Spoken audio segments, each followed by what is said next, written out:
បាយមុខនិងអបាយភូមិនិងអបាយសត្វទៀតចឹងមានពាក្យ3អបាយភូមិគឺភូមិទីកន្លែងជាទីកើតជាទីនៅនៃសត្វនៅក្នុងអបាយភូមិនោះឯងហើយដល់ទៅអបាយសត្វគឺសំដៅដល់សត្វហ្នឹងតែម្ដងសត្វនរកសត្វប្រេតសត្វដេរិឆានសត្វអសុរកាយដូចញាតិញោមនៅស្ទងអញ្ចឹងកាលណានិយាយថាឥឡូវមកសួរថាស្រុកស្ទងនិងអ្នកស្រុកស្ទងដូចគ្នាឬខុសគ្នាស្ទងនិងអ្នកស្ទងដូចគ្នាឬខុសគ្នាការនិយាយថាទៅស្ទងអាហ្នឹងគេមិនមែនថាយើងទៅចូលក្នុងអ្នកស្ទងណាទៅស្រុកស្ទងជាទីកន្លែងមែនទេកាលណានិយាយថាអ្នកស្ទងឬក៏អ្នកស្រុកស្ទងគឺសំដៅដល់មនុស្សដែលរស់នៅស្រុកនឹងឯងណាអញ្ចឹងកាលណានិយាយថាអបាយភូមិដូចជាស្រុកស្ទងអញ្ចឹងទេហ៎ដល់និយាយថាអបាយសត្វដូចអ្នកនៅស្រុកស្ទងអញ្ចឹងយល់ទេខុសគ្នាទេថ្ងៃក្រោយសួរចេះទេមួយទៀតអបាយមុខផ្សេងអំពីអបាយភូមិនិងអបាយសត្វអបាយភូមិនិងអបាយសត្វជាបញ្ញត្តិរីឯអបាយមុខគឺសំដៅដល់អំពើកម្មអបាយមុខប្រែថាប្រមុខនៃសេចក្តីវិនាសហេតុនៃសេចក្តីវិនាសមាន4ដែរជួនកាលនិយាយដល់ទៅ6ប៉ុន្តែធម្មតានិយាយត្រឹម4សំដៅដល់អំពើខុសអីខ្លះមានអិដ្ឋិធុតៈការលេងលបែងកាមគុណនិយាយធម្មតាហៅថាលេងស្រីជាលបែងស្រីទី2គឺសូរាធុតៈការលេងសេពសូរាយកស្រាហ្នឹងមកជាលបែងកំសាន្តអត់អីធ្វើក៏ជប់គ្នាជប់លៀងអញ្ចឹងទៅផឹកទៅសប្បាយទៅមួយទៀតអខធុតៈលបែងភ្នាល់ដាក់លុយដាក់កាក់អញ្ចឹងទៅបៀប៉ោងអីសពគ្រប់ហ្នឹងលបែងវិនិច្ឆ័យស្រុកយើងកាន់តែវិនិច្ឆ័យព្រោះបើកកន្លែងលបែងធំឥឡូវមើលដូចជានៅភ្នំពេញយកលបែងមកដាក់ជាប់នឹងពុទ្ធសាសនបណ្ឌិតទៅថ្ងៃអនាគតទៅមានចម្រើនស្អីបើយកអបាយមុខយកមកដាក់ចិត្តអញ្ចឹងហើយឥឡូវវៃខ្លងទ្វារពុទ្ធសាសនបណ្ឌិតអស់ទៀតប៉ុន្តែគេថាមកពីធ្វើផ្លូវក្រោមដីអីប៉ុន្តែគេសន្យាថាធ្វើឲ្យវិញតែថាសង្ឃឹមតិចដល់ឥឡូវនៅស្ងៀមសិនអត់តន់មកទេព្រោះគេសន្យាថាធ្វើឲ្យវិញទេកន្លែងណាជានៅស្ងៀមសិនកន្លែងពុទ្ធសាសនបណ្ឌិតគឺជាមណ្ឌលរបស់ពុទ្ធសាសនាទាំងមូលហើយខំសបផ្សាយរាល់ថ្ងៃដើម្បីពង្រឹងពង្រីកពុទ្ធសាសនាហើយកន្លែងពុទ្ធសាសនាតែមួយទូទាំងប្រទេសយើងកុំតិចចោលទៀតមិនដឹងនៅបួសទៅស្អីផងហើយក៏មិនដឹងបរិញ្ញាដើម្បីស្អីផងណោះមុំទៅរកប្រពន្ធកូនអីហ่ะតែអាមិនតាន់មានយើងធ្វើឲ្យមានអាមានហើយកុំតិចចោលវិញទេអាហ្នឹងយើងគិតថាម៉េចតែលើនេះមិនតាន់ថាអីទេដោយសារឃើញច្បាប់ឃើញលក្ខន្តិកៈអីគេថានឹងធ្វើឲ្យវិញរងចាំហើយមានគេថាឲ្យអាត្មាច្រើនណាទីគុណជាទេសនាបរិពុទ្ធសាសនាគេបំផ្លាញអស់ហើយនៅទេសដងកាលទៀតតែអាត្មាទេសមិនតាន់ធ្វើអីដោយសារគេថាធ្វើឲ្យវិញដល់អត់ធ្វើឲ្យវិញបានអាត្មារស់រឿងណាតាមពិតបើអាត្មាដឹងមុនក៏អាត្មាតវ៉ាមកឲ្យវិញដែរប៉ុន្តែមុំតែដឹងខ្ទេចបាត់ហើយអញ្ចឹងមានតែរងចាំថាចាំមើលគេធ្វើឲ្យវិញមែនអត់មិនសត់ទេហ្នឹងចឹងបានអាត្មាបង្ហោះវីដេអូមួយហ្នឹងចុងក្រោយអាដាក់ថារបស់ត្រូវបែកឥឡូវវាបែកហើយដាក់ភ្លេងបៃអអង្គរមួយដល់ភ្លេងកំសត់ចឹងណាអាត្មាដាក់នៅនឹងថាសង្ឃឹមថាក្រុមហ៊ុននាការនឹងនឹងគោរពតាមពាក្យសន្យាថានឹងធ្វើឲ្យវិញនោះគាត់តែសង្ឃឹមទេតែឲ្យជឿហ្មងដូចមិនសូវជឿហើយសង្ឃឹមថាក្រសួងធម្មការនិងក្រសួងពាក់ព័ន្ធទាំងអស់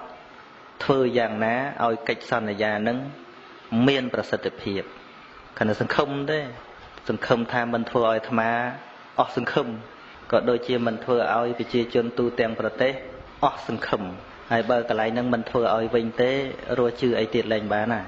មែនទេហ្នឹងហើយអាត្មាហ្នឹងក៏មិនដឹងថាប្រឹងដើម្បីអីដែរកន្លែងហ្នឹងគឺជាបេះដូងបើយើងគិតមើល ពុទ្ធសាសនបណ្ឌិតទូទាំងប្រទេសមានតែមួយហ្នឹងជាឃ្លាំងសម្រាប់ពុទ្ធបរិស័ទជាឃ្លាំងជាច្បាប់ស្អីមាននៅហ្នឹងទាំងអស់ហើយបើកន្លែងហ្នឹងកំតិចចោលទៀតវាមិនដឹងរកកន្លែងណាខ្លឹមកើតទៀតប៉ុនសង្ឃឹមថាគេនឹងធ្វើឲ្យវិញអញ្ចឹងណាអាត្មានៅមានសេចក្តីសង្ឃឹមឲ្យជឿមកមិនសូវជឿទេតែគ្រាន់តែនៅមានសេចក្តីសង្ឃឹមព្រោះរបស់ជាចំណាំមើលថារបស់ទៅវ័យហើយនឹងងាយឃើញធ្វើឡើងវិញផងប៉ុន្តែកាលបាត់ព្រះអង្គសរីរកធាតុនៅអត្តរៈអាត្មានៅស្ងៀមម្ដងម៉េចចង់ធ្វើអីមួយយ៉ាងទេតាកាលហ្នឹងប៉ុន្តែគេជាហាមឲ្យធ្វើទៅស្ងៀមទៅហើយបាននិយាយខ្លះដែរកាលហ្នឹងព្រោះបើសិនជាមិនបាត់ព្រះអង្គដែលអាត្មាធ្វើក៏អាត្មាមិនមាត់ដែរកាលហ្នឹងព្រះអង្គមាស65តម្លឹង 5G 7ហ៊ុនព្រះអង្គមាសអាត្មាធំជាងគេមាសសុទ្ធគាត់ថាសុំសិទ្ធដឹងគេមិនអោយដឹងមកសួរទៅគ្មានអ្នកណាដឹងដល់ឃើញរូបថតមកគេកាត់យកអស់លេងនៅសល់ប្រកែកបន្តិចអស់លេងហើយព្រោះអាត្មាគិតថាអញ្ចឹងគិតថាយើងនាំទៅឥណ្ឌានាំទៅណារបស់ទៅដាក់ប្រទេសគេវាคล้ายជារបស់របស់គេហើយអញ្ចឹងអាត្មាត្រូវតែធ្វើដាក់នៅក្នុងស្រុកយើងឲ្យធំជាងទៅស្រុកគេទោះបីជាវត្ថុគោរពសក្ការៈប៉ុន្តែវានឹងទៅជាមរតកជាតិរបស់យើងនៅកាលអនាគតអាត្មាខំដាក់ពុទ្ធសក្ការៈដាក់មនីរតពីក្រោយទៀតគិតថារាប់រយឆ្នាំទៅមុខទៅវាមានរបស់មានតម្លៃនៅក្នុងស្រុករបស់យើងឥឡូវយើងមិនទាន់ងាប់ផងអត់នេះណាវាដូចជាស្រុកយើងនឹងអត់មានម្ចាស់សោះហ្មងមើលតើនឹងយកទៅទុកឯណាដែលថាវាមានសុវត្ថិភាពណាឥឡូវហ្នឹងវាអត់ប៉ុន្តែអីទេឥឡូវនេះសងំសិនណាហើយប្រាប់បងប្អូនទាំងអស់ដែលចេះសោកស្ដាយកន្លែងហ្នឹងកុំឲ្យខឹងតែមួយផ្លេតឃើញគេវៃធ្វើបាតកម្មមួយផ្លេតអញ្ចឹងទៅយូរទៅតិចលហឹមអស់លេងកុំធ្វើអញ្ចឹងបើគេឲ្យចាំមើលចាំមើលតែមិនធ្វើឲ្យពេលហ្នឹងចាំរោរឿងតែហ្មងអានេះមិនក៏យើងកុំគិតតែមួយថ្ងៃខ្ញុំគិតតែមួយថ្ងៃឲ្យតែយើងឃើញគេធ្វើអីយើងឆាវតែមួយផ្លេតឲ្យតែបានយូរបន្តិចបំភ្លេចចោលអស់គេធ្វើតែអញ្ចឹងព្រោះយើងគេវាសនុកកុហកយើងតែបើយើងគេសន្យាថាម៉េចយកសន្យានឹងទុកដូចថ្មយកច្បាប់នឹងទុកដែរថ្មបានច្បាប់នឹងមកពាក្យរបស់ក្រុមហ៊ុន Naga នឹងផងមកទុកទៀតខាងក្រសួងចេញសន្យាថាម៉េចថ្មទុកអាហ្នឹងយើងអត់ខុសច្បាប់អីពីព្រោះកិច្ចសន្យារបស់គេថ្ងៃក្រោយយើងចង់ប្តឹងចង់រករឿងចង់អីយើងអត់មានជាអ្នកខុសច្បាប់អីព្រោះយើងសុំឲ្យតែគេធ្វើតាមកិច្ចសន្យាតែប៉ុណ្្នឹងឯងហើយនេះមកពីពាក្យប៉ុននឹងពុទ្ធសាសនាទេដែលអាត្មាព្រួយបារម្ភឲ្យគិតនោះបើពាក្យប៉ុនក៏អាត្មាគិតថាមិនតាន់ដល់ពេលអាត្មាដែរតែនឹងគឺជាបេះដូងនៃព្រះពុទ្ធសាសនានៅកម្ពុជាយើងបើថាកន្លែងហ្នឹងឲ្យលាយទៀតចប់ហើយមិនបានបែកទៅរឿងហ្នឹងអបាយមុខអបាយភូមិអបាយសត្វ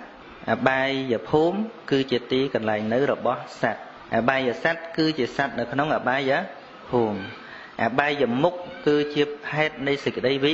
នាសវាជាមូលហេតុនៃអបាយភូមិនឹងឯងគឺអិដ្ឋិធុតៈការលេងស្រីជាលបែងមកហើយសរាធុតៈការលេងសរាសេពសរាជាលបែងហើយខ្មែរយើងចាត់ទុកស្រាហ្នឹងជារឿងសបាយបំផុតហើយហ៎មែនទេយើងមើលប្រទេសដែលគេជឿនលឿនណានៅសហរដ្ឋអាមេរិកក្រោមអាយុ21ឆ្នាំគ្មានសិទ្ធិទៅទិញស្រាទេឆ្នាំណានោះកូនរបស់ប្រធានាធិបតីអតីតប្រធានាធិបតី George W Bush អាយុទៅតែ19ឆ្នាំយក license របស់គេយកទៅទិញស្រាទៅទិញស្រាសើមាន license ដូច license បើកឡានអញ្ចឹងសើមាន license អញ្ចឹងមាននេះប៉ូលីសចាប់ដាក់គុកអស់មួយយប់ចាប់ភ្លាមគេទេទៅ George W Bush ថាកូនលោកគេចាប់ហើយព្រោះអត់តាន់គ្រប់អាយុផឹកស្រាអត់តាន់គ្រប់អាយុទិញស្រាបានគាត់ថាបើគេចាប់ឲ្យធ្វើម៉េចតែខុសច្បាប់ដេកគុកមួយយប់សិនទៅអត់អាចយកអំណាចយកមកក្រនបើបាននៅស្រុកគេគឺអញ្ចឹងកាន់តែធំកាន់តែចុះកសែតល្បីនឹងសមាន license អាត្មាទៅបានអាត្មាដឹងឮតាមគេអាត្មាទៅក៏ឮតែតាមគេដដែលមិនដែលផឹកខ្លួនឯងណាប៉ុន្តែញាតិញោមនៅទីនោះនិយាយប្រាប់អញ្ចឹងនៅថៃអីអាយុ4 5 10មិនបាច់ដល់ផឹកទេគ្រាន់តែកាន់10ស្រាក៏គេរករឿងដែរគេចាប់ដែរហើយគេលក់ផលិតផលស្រាហ្នឹងឲ្យថ្លៃ គេមិនបិទតែគេលក់ឲ្យថ្លៃយកពន្ធឲ្យខ្លាំងអញ្ចឹងណាហ្នឹងហើយយើងមង្គលសេរីពិតប្រកបបើអត់ស្រាអត់មានទេសុភមង្គលហើយមើលកន្លែងពិសាបាយស្រុកយើងនិយាយពីពិសាបាយស្រុកយើងហាងភោជនីយដ្ឋានផ្លាកដែលដាក់គ្មានអីក្រៅពីផ្លាកស្រាទេអាត្មាទៅអាមេរិក2ខែកន្លះលើកនេះដើរបាន10រដ្ឋជាងកម្រឃើញផ្លាកស្រាតាមផ្លូវឬក៏តាមហាងមិនងាយឃើញហ្មងឬក៏គេដាក់ឯណាក៏មិនដឹងអាត្មាមើលវាមិនឃើញដល់មកស្រុកយើងមិនបាច់ផឹកគ្រាន់មើលផ្លាកស្រាក៏វិលមុខវិលមុខទៅមកមើលម្ដុំពោយតុងឯអាផ្លូវម៉ៃដាអីចូលទៅបើមិនដាក់ផ្លាកស្រាមិនដឹងដាក់ផ្លាកអីអាហ្នឹងវាជានិមិត្តរូបឲ្យស្វឹងពេញទៅប្រទេសមិនដឹងនិយាយមិនទេហើយ99% 95% អ្នកកាន់ពុទ្ធសាសនាបើនិយាយថា 95% ផឹកស្រាវិញថាត្រូវជាងហ្នឹងហើយយើងគិតមើលប៉ុណ្ណឹងចុះប៉ុណ្ណឹងអីមេរៀនត្រូវនិយាយរឿងហ្នឹង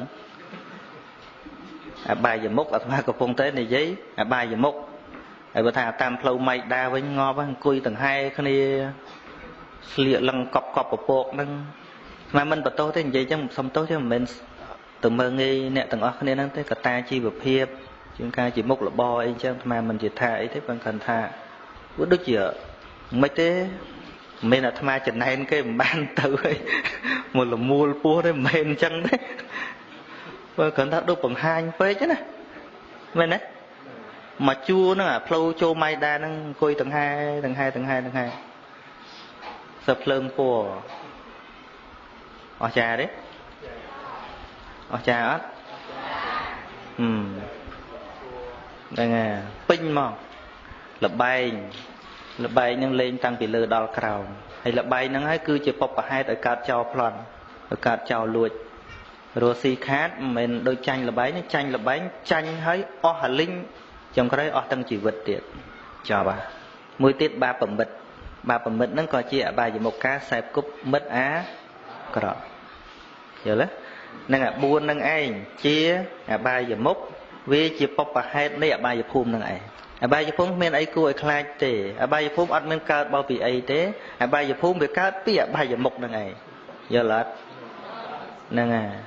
ហើយប្រពុតហាមអីយើងធ្វើនឹងច្រើនរឿងអីទៅរីកចម្រើនកើត